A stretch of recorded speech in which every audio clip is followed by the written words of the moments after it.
Les gars, j'espère que vous allez tous bien. Tout de suite, le débrief du match de Liga, Barça-Alaves. Le Barça vient de s'imposer 3-1. Et c'était une victoire importante pour reprendre la tête de la Liga. Et on l'a fait, les gars.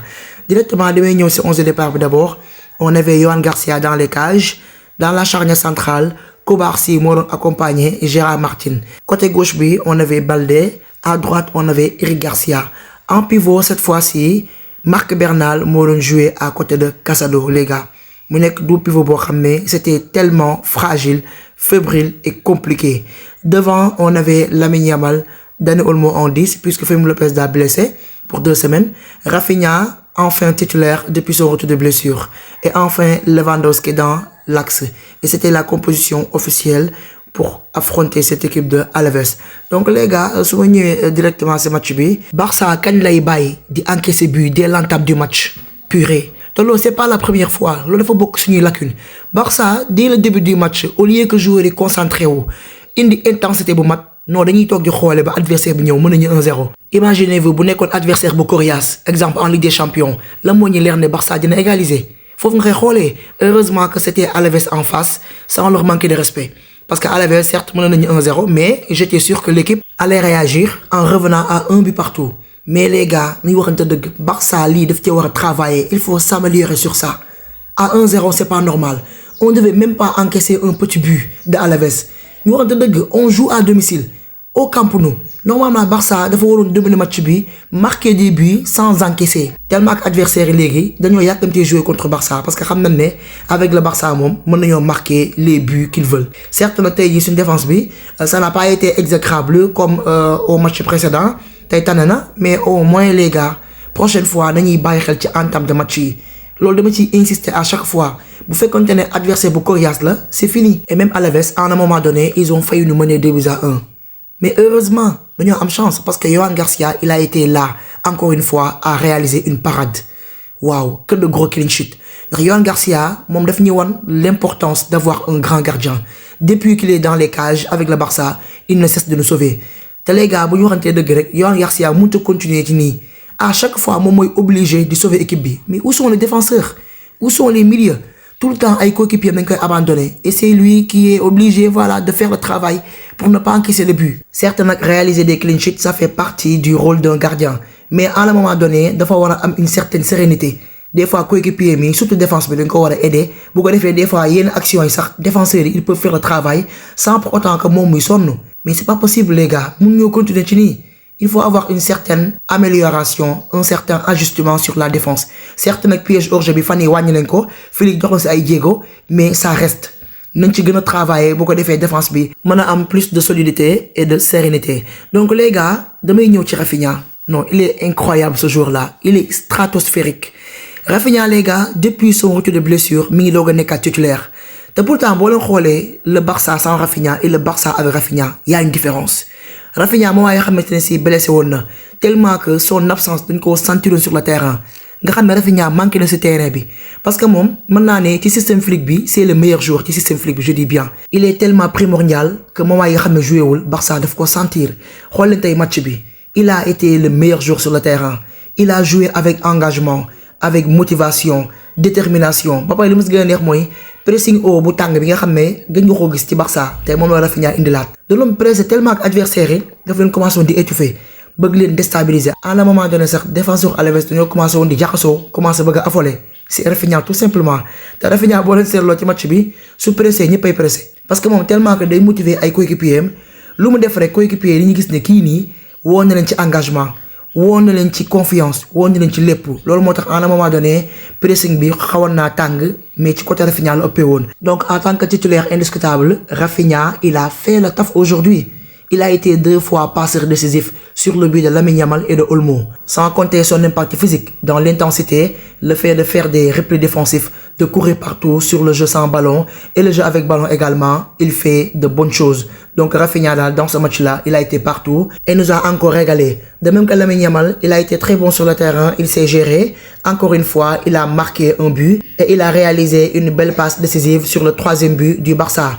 Donc Lamine Yamal, à chaque match, il est toujours décisif. Soit il donne des caviars, pour que les autres marquent, soit lui-même il marque des buts malgré que sa finition ça reste beaucoup à revoir. Donc Yamal tey si benn point rek laa ko meree mooy moment yi nga xam ne Barça waroon naa plier match bi à 3-1 avant la mi-temps moment yi nga xam ne Lamine Yamal il était face au gardien au lieu que mu jouer simple frapper simple Lamine Yamal nekk fa di faire le show di jekk-jekkal naan day rafetal man Lamine Yamal lii rek laa koy meree am na match yoo xam ne boo fa tollee surtout à 2-1 mu leer na ne adversaire bi à tout moment mën naa revenir bu fi sax nekk di jéem a jaay à la Neymar ak di rafetal yow am nga occasion joue simple et frappe mu dugg bu ko defee match bi au revoir c'est plié deuxième mi-temps bu ñëwee à 3-1 lay nekk bu ko defee ngeen cherche tranquillement le quatrième but dans ce cas yi nga xam ne Alaves c'est fini dootu mën a revenir mais yow à 2-1 adversaire bi à tout moment mi ngi réaliser ay occasion pour mën a revenir yow nga am la balle du 3-1 pour plier le match nga nekk fii def du n'importe quoi Lamine Yamal wax dëgg yàlla tu peux pas te permettre de rater ça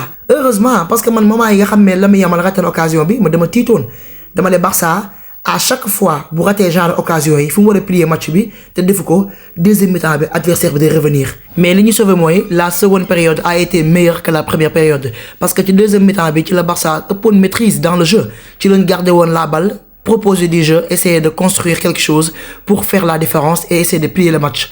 Malgré que le match hier n'a pas plié, peut-être dans les dernières minutes, mais on aurait dû le faire dès le début de la seconde période. Parce que moment yoy non, Alaves gis ñu lu dul rek récupérer la balle bi sur une perte de balle des joueurs du Barça pour essayer de revenir. Heureusement que lool non mujjul en tout. Mais en tout cas, le Barça s'est fait peur à un moment donné.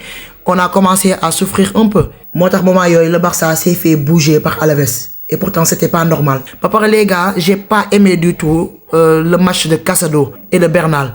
Marc Bernal, comprendre parce que il revient de blessure sur une rupture de ligament croisé. Mon blessure de mettre un an et de jouer. Il n'a pas de rythme, donc c'est tout à fait normal que le match am tay baña démé nonu. Marc Bernal, c'était compliqué pour lui. Motax deuxième mi-temps dafa téla génn. Mais Casado également, mon match il a été tellement catastrophique. Et pourtant Casado, mon lim am ses temps de jeu. Marc Bernal sa amuko. Ndax bo len fatiliko la saison dernière où le Barça était considéré comme le rouleau compresseur avec sa meilleure version, moment yoy Casado, il enchaînait que des gros matchs. Ndax da doon former duo avec Pedri et c'était tellement compatible et exceptionnel, mais cette saison franchement Casado xamé muko. Casado légui c'est des joueurs sur le terrain mais tellement il se sent perdu. La preuve tay sur le match contre Alaves, Casado il a perdu beaucoup de balles.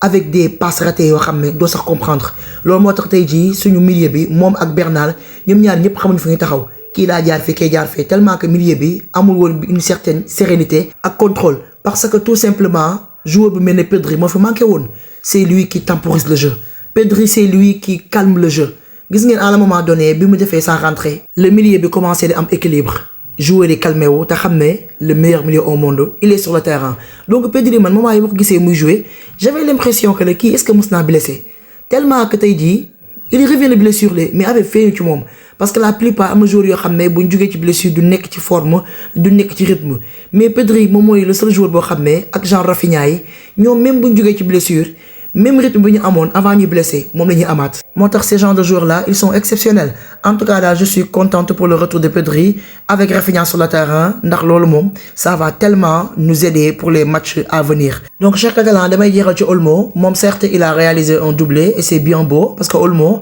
il avait besoin de ces buts là pour se remettre en confiance ndax gis ngeen raté yi nga xam ne defoon na ko ci match yi passé mais aujourd'hui il a décidé de remettre les pendules à l'heure mais bu nekkee dans le contenu il a été exécrable Olmo il a été cataclysmique certes nag double bi mu réalisé moom moo camouflé mauvais match bi mu def mais j'ai pas aimé ce Olmo sur le terrain boo la gisee nag mu nekkaat titulaire c'est parce que Fermin Lopez daa blessé pour 2 semaines mais sinon il allait rester sur le banc donc les gars Barça tey la doon fêter son 126e anniversaire c'est-à-dire depuis bu ñu créé club ba léegi am nañu 126 ans donc joyeux anniversaire à l'un des plus grands clubs de l'histoire du foot l'FC Barcelone le club de notre fierté le club qui ne transmet que des émotions donc ce Barça là c'est le club de notre cœur Barça à vie, Barça pour toujours. Donc les gars, pour l'instant, le Barça moo nekk premier du classement avec 2 points d'avance sur le Real Madrid provisoirement. Donc espérons que le Real perde des points à l'extérieur contre Gérone bu ko defee ñu mën a garder suñu première place. C'est très important pour la course au titre. Donc les gars, may xaar seen avis dans les commentaires ngeen wax ma qui sont vos top joueurs et vos flops. Ngeen wax ma également naka ngeen gisee les performances de nos joueurs sur le terrain. C'était tout pour ce débrief. Restez connectés sur ma chaîne, prenez tout soin de vous et à très vite.